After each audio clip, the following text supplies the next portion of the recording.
Hello and welcome back to another fine BIS Student Voice Network tutorial. This is Eddie Zavaios and I'm here to lead you through creating your first very own blog post. So you can see that I'm already here at the studentvoice.bis-school.com site, and I'm going to go ahead and log in as our Toby tester, and that will take us to the front page of the site.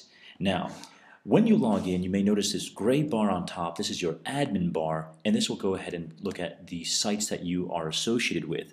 So Toby has two sites, the MYP Student Template and Toby's Blogosphere. So I'm going to go ahead and click on Toby's Blogosphere, and it'll bring me to the front page of Toby's blog. And you can see that he's already customized, he's added some widgets, he's added some blog posts. So we're going to go ahead and add another blog post. So on that admin bar, you're going to see here this dashboard and this new post icon. So I'm going to go ahead and click on new post. That'll take me to the back end of the site here under the post widget on the left hand side and already at the add new post entry point. First thing to do, add a title. So I'm going to go ahead and click or type in my first post. Now, a word of caution. Your title for a blog post is the first thing that the wider community will see when reading your blog post. So the last thing you want to do is make a very boring blog post title. So for instance, you don't want to say Assignment 3 Mr. Z's class, because honestly, if I saw something like that, the last thing I'm going to do is read it. So you want to make sure that that your title pops, it makes a reader want to read your post. So I'm going to go ahead and just say my first blog post, and we can argue whether that's a very good title. Once you do that, you're going to go to the body of your blog post, which is this area here. Now, it may at first look like this, and then you have this small little icon here that says show and hide the kitchen sink. I'm going to go ahead and show that sink. So you have this paragraph underlining, font colors, and other options that are available to you. You also have two tabs here, the visual editor and then the HTML editor. And we'll go into more on that at a different time. But I'm going to go ahead and type in my first blog post title and my first blog post paragraph text. Now, if I triple click or just simply highlight this, you can see that I have different text options: paragraph text, pre-formatted, heading 1 through 5, and so on, or heading through 6. If I want to make something larger, I would go use heading 1. I could also bold, I could underline, I could do all sorts of funky things. My paragraph text normally would be kept as a paragraph text, or I can increase the size of that to maybe heading 4 or heading 3. I would normally just keep it at paragraph text.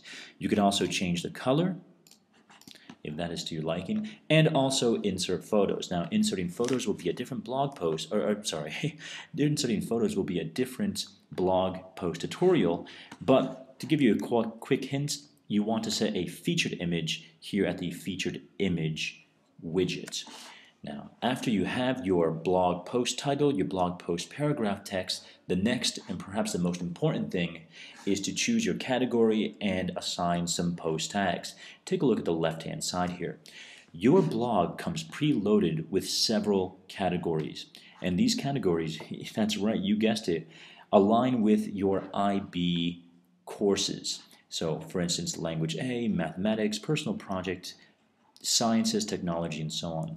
So let's just say that we are doing a blog post for the Humanities class. I'm going to click on Humanities, and this may also be something I'm working with the Sciences, a collaborative project between Humanities and Sciences, or just Humanities, and that's fine. So I'm going to click on those two categories. The next thing I'm going to do is assign post tags. Now, we also have preloaded post tags onto this site as well, but the post tags have to be associated with your site. So these are the keywords that describe your site, and I would recommend using at least 3 or more tags for each blog post. So here I'm going to say first blog, maybe humanities, and perhaps some other descriptors. How about Science. Okay, I'm not very good at these descriptions at the moment, but you get the idea. And we just add them, and you can see that you also have an option to choose from most used tags, and we don't have quite many tags used at the moment. So that's that, and then what you want to do is preview this before you actually publish it, or you can save it as a draft. So let's go ahead and click the preview button. Now we'll open up a new tab, and you can see here a preview of your blog post. I'm going to go back here, and if I want to make some changes, I can go ahead and say changes, say preview again, and that will just reload that page, and you can see there changes have occurred. Okay, to recap, title, paragraph text, hide and show kitchen sink, visual and HTML editor, the featured image, the blog categories, and the blog tags, also very important. And once you're done, press the publish key, and you have just published your first blog. Take a look at it, and we'll go ahead and back to Toby's site, and here's your blog roll, and there we go. So, this is Eddie Z with another fine BIS student voice network tutorial, hoping that you are having a wonderful day.